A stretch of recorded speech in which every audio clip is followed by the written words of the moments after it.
तुमच्याही घरामध्ये ढोबळी मिरचीची भाजी म्हटलं की नाकडोळे मुरडतात का? तर या पद्धतीने तुम्ही ढोबळी मिरचीची भाजी किंवा शिमला मिरचीची भाजी करून पहा, सगळ्यांना नक्कीच आवडेल।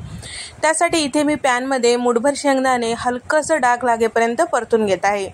त्याचबरोबर यामध्ये टाकायचे आपल्याला 8 ते 10 सुक्या खोबऱ्याचे काप इथे मी टाकून घेतलेला आहे आणि 3 चमचे पांढरे तीळ टाकून घेतलेला आहे। चमचाभर जिरे यामध्ये टाकून घेतलेला आहे।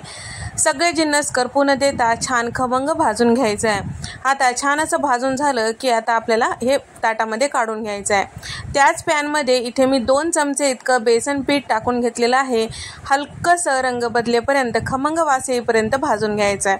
आता हे सगळे जिन्नस मिक्सरला छान असं फिरवून घ्यायचं आहे। भाजीसाठी इथे मी 5 मध्यम आकाराची ढोबळी मिरची त्यामधल्या बिया काढून मोठ्या फोडी चिरून घेतलेला आहे आणि 2 मध्यम आकाराचे बटाटे साल काढून त्याच्या फोडी चिरून घेतलेला आहे आणि त्याचबरोबर चॉपरमधून 3 मध्यम आकाराचे कांदे चॉप करून घेतलेला आहे आणि 2 मध्यम आकाराचे टोमॅटोची प्युरी इथे मी तयार करून घेतलेली आहे। पहिल्यांदा आपल्याला बटाटे जे आहेत तेलामध्ये हलकंसं नरम होईपर्यंत परतून घ्यायचं आहे। बाकीचे जिन्नस जे आहेत सगळे छान व्यवस्थित वाफतील, पण बटाटे वाफण्यासाठी किंवा नरम होण्यासाठी वेळ लागतो, त्यासाठी थोडंसं तेलामध्ये पहिल्यांदा परतून घ्यायचं आहे। तर इथे साधारण 5 ते 6 मिनिटांनंतर बटाटे आपले तेलामध्ये छान परतल्या गेलेले आहे। थोडेसे बटाटे नरम झाले की ताटामध्ये काढून घ्यायचे। शिल्लक राहिलेल्या तेलामध्ये इथे मी अर्धा चमचा मोहरी टाकून घेतलेला आहे।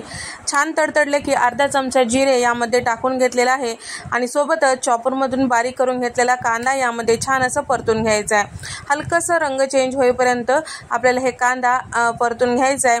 त्यानंतर आता यामध्ये टाकत आहे टोमॅटोची प्युरी। तर टोमॅटो सुद्धा चॉपरमधून थोडंसं जाडसर असं प्युरी करून घेतलेलं आहे, अगदीच बारीक असं प्युरी केलेली नाही। सोबतच यामध्ये ढोबळी मिरची सुद्धा म्हणजे शिमला मिरची सुद्धा टाकून घेतलेली आहे। ते सुद्धा सगळं छान असं मिक्स करून घेऊया, परतून घेऊया आणि सोबतच यामध्ये लाल मिरची पावडर टाकत आहे 1.5 चमचा आणि अर्धा चमचा इतकं हळद, 1 चमचा धने पावडर, अर्धा चमचा गरम मसाला आणि चवीपुरतं मीठ। आता हे सगळे पावडर मसाले सुद्धा यासोबत परतून घ्यायचं आहे आणि आता आपल्याला यावर झाकण लावून तेल साईडला सुटेपर्यंत सगळे जिन्नस छान असं हलकंसं नरम होईपर्यंत आपल्याला हे वाफून घ्यायचं आहे। तर या ठिकाणी आता हे छान नरम होण्यासाठी साधारण अर्धा कप इतकं पाणी यामध्ये टाकून घेत आहे आणि आता याचबरोबर यामध्ये इथे मी टाकत आहे आलं लसणाचं खलबत्त्यात कुटून घेतलेलं 2 चमचे इतकं जाडसर पेस्ट।